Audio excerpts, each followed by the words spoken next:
ಮೇಷರಾಶಿಯ ವೀಕ್ಷಕರಿಗೆ ನನ್ನ ನಮಸ್ಕಾರಗಳು. ಇದೇ ಮಾರ್ಚ್ 29ರಂದು ಶನಿ ಭಗವಾನರು ಕುಂಭರಾಶಿಯಿಂದ ಮೀನರಾಶಿಗೆ ಪ್ರವೇಶ ಮಾಡಿ ಜೂನ್ 6, 2027ರ ತನಕ ಆ ರಾಶಿಯಲ್ಲಿ ಸಂಚರಿಸುತ್ತಾರೆ. ಇದು ನಿಮ್ಗೆ ಸಾಡೆ ಸಾತಿಯ ಪ್ರಾರಂಭ. ಈ ಸಾಡೆ ಸಾತಿಯಿಂದ ಏನೆಲ್ಲ ಸಮಸ್ಯೆಗಳು ಬರಬಹುದು ಹಾಗೂ ನೀವು ಏನೆಲ್ಲ ಮುಂಜಾಗ್ರತೆ ತೆಗೆದುಕೊಳ್ಳಬಹುದು ಎಂಬುದನ್ನು ಈ ವಿಡಿಯೋದಲ್ಲಿ ತಿಳಿಸಿಕೊಡುತ್ತೇನೆ.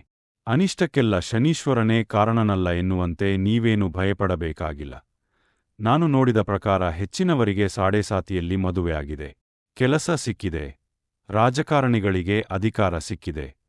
ಕೆಲವರು ಸಾಡೆ ಸಾತಿಯಲ್ಲಿ ಅಭಿವೃದ್ಧಿ ಹೊಂದಿದ್ದಾರೆ. ಆದರೆ ಮಾನಸಿಕ ಕಿರಿಕಿರಿ, ಒತ್ತಡ, ಓಡಾಟ, ಅಲೆದಾಟ, ಅಪವಾದ ಸಾಮಾನ್ಯವಾಗಿ ಬರಬಹುದು. ಇದು ತಾಳ್ಮೆ ಪರೀಕ್ಷೆಯ ಕಾಲ.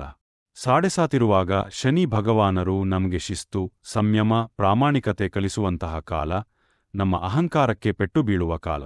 ಮೇಷರಾಶಿಯವರಾದ ನಿಮ್ಗೆ ತಾಳ್ಮೆ ಕಡಿಮೆ, ಮುಂಗೋಪಿಗಳು, ಸ್ವಲ್ಪ ಅಹಂಕಾರಿಗಳು. ಆದ್ದರಿಂದ ಅಹಂಕಾರ ತೊರೆದು ತಾಳ್ಮೆಯಿಂದ, ಸಹನೆಯಿಂದ ಯಾರು ಪರಿಶ್ರಮ ಪಡುತ್ತಾರೋ ಅವರಿಗೆ ಸಾಡೆ ಸಾತಿ ತೊಂದರೆ ಕೊಡಲಾರದು. ಅಲ್ಲದೆ ಸ್ವಲ್ಪ ವ್ಯಾಯಾಮ, ದೇವರ ಧ್ಯಾನ ಅಥವಾ ಯೋಗ ಮಾಡುವುದು ಉತ್ತಮ.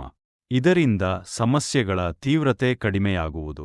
ಮೇಷರಾಶಿಯವರ ವೃತ್ತಿ ಜೀವನ ನೋಡೋದಾದ್ರೆ ವ್ಯಾಪಾರ ಕುಂಠಿತವಾಗಬಹುದು, ಕೆಲಸ ಕಾರ್ಯಗಳು ನಿಧಾನವಾಗಬಹುದು, ಕೆಲಸದಲ್ಲಿ ಒತ್ತಡ ಇರುತ್ತದೆ. ತುಂಬಾ ಜಾಗರೂಕತೆಯಿಂದ ಹೆಚ್ಚಿನ ಶ್ರಮ ವಹಿಸಿ ಕೆಲಸ ಮಾಡಬೇಕಾಗುತ್ತದೆ. ಉದ್ಯೋಗದಲ್ಲಿ ಸಹೋದ್ಯೋಗಿಗಳಿಂದ ಅಸಹಕಾರ, ಮೇಲಧಿಕಾರಿಗಳಿಂದ ಕಿರಿಕಿರಿ ಉಂಟಾಗಬಹುದು. ಹಾಗೆ ಪಾರ್ಟ್ನರ್ಶಿಪ್ ವ್ಯವಹಾರಕ್ಕೆ ಉತ್ತಮ ಸಮಯವಲ್ಲ. ಹೊಸದಾಗಿ ಕೆಲಸ ಹುಡುಕುತ್ತಿರುವವರು ಸಿಕ್ಕಿರುವ ಸಣ್ಣಪುಟ್ಟ ಕೆಲಸಗಳಲ್ಲಿ ತೃಪ್ತಿಪಟ್ಟುಕೊಳ್ಳುವುದು ಉತ್ತಮ. ಸ್ಪಷ್ಟ ಯೋಜನೆ, ನಿರ್ಧಾರಗಳಿಂದ ಮಾತ್ರ ವ್ಯವಹಾರದಲ್ಲಿ ಪ್ರಗತಿ ಕಾಣಬಹುದು. ಕೆಲಸ ಬದಲಾವಣೆಗೂ ಕೂಡ ಇದು ಉತ್ತಮ ಸಮಯವಲ್ಲ. ಮೇಷರಾಶಿಯವರಿಗೆ ಪ್ರೀತಿಪಾತ್ರರಿಂದ ಕಾಳಜಿ ಅಥವಾ ಪ್ರೀತಿ ಸರಿಯಾಗಿ ಸಿಗದೆ ನೀವು ಬೇಸರ ಪಡಬಹುದು ಅಥವಾ ಪ್ರೀತಿಸಿದವರ ಜೊತೆ ಭಿನ್ನಾಭಿಪ್ರಾಯ ಉಂಟಾಗಬಹುದು. ಆದ್ದರಿಂದ ಅವರಿಂದ ಹೆಚ್ಚೇನು ನಿರೀಕ್ಷಿಸದೆ ಅವರಿಗೆ ನಿಮ್ಮಿಂದ ಆಗುವ ಸಹಾಯ ಮಾಡುವುದು ಉತ್ತಮ. ದಂಪತಿಗಳ ನಡುವೆ ಭಿನ್ನಾಭಿಪ್ರಾಯ ಮೂಡಬಹುದು. ಆದ್ದರಿಂದ ಸಂಗಾತಿ ಜೊತೆ ಚಿಕ್ಕ ಚಿಕ್ಕ ವಿಷಯಗಳಿಗೆ ಜಗಳವಾಡದೆ ರಾಜಿ ಮಾಡಿಕೊಳ್ಳುವುದು ಉತ್ತಮ. ಇದರಿಂದ ಉತ್ತಮ ಬಾಂಧವ್ಯವನ್ನು ಉಳಿಸಿಕೊಳ್ಳಬಹುದು.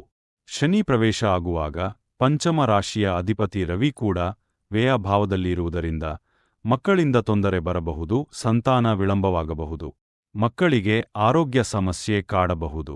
ಇದರಿಂದ ಆಸ್ಪತ್ರೆ ಖರ್ಚುಗಳು ಕೂಡ ಬರಬಹುದು. ಮೇಷರಾಶಿಯವರ ಆರ್ಥಿಕ ಪರಿಸ್ಥಿತಿ ನೋಡೋದಾದ್ರೆ ಸಾಲ ಕೊಡುವುದು ಹಾಗೂ ಸಾಲ ತೆಗೆದುಕೊಳ್ಳುವುದು ಎರಡೂ ಒಳ್ಳೆಯದಲ್ಲ. ಕೊಟ್ಟ ಹಣ ವಾಪಸ್ಸು ಬರದೆ ಚಿಂತೆಯಾಗಬಹುದು. ಮಾಡಿದ ಸಾಲ ತೀರಿಸಲಾಗದೆ ಕಷ್ಟ ಆಗಬಹುದು. ನಿಮ್ಮ ಆರ್ಥಿಕ ಪರಿಸ್ಥಿತಿಗೆ ಅನುಗುಣವಾಗಿ ಅಗತ್ಯವಿರುವ ವಸ್ತುಗಳಿಗೆ ಮಾತ್ರ ಖರ್ಚು ಮಾಡುವುದು ಉತ್ತಮ. ದಿಢೀರ್ ನಷ್ಟ, ಅನಾವಶ್ಯಕ ಖರ್ಚು ವೆಚ್ಚಗಳು ಆಗಬಹುದು. ಸರ್ಕಾರಕ್ಕೆ ದಂಡ ತೆರಬೇಕಾಗಿ ಬರಬಹುದು. ತೀರ್ಥಕ್ಷೇತ್ರ ದರ್ಶನ ಅಥವಾ ದೂರ ಸಂಚಾರದಿಂದ ಕೂಡ ಹಣ ವ್ಯಯವಾಗುವುದು.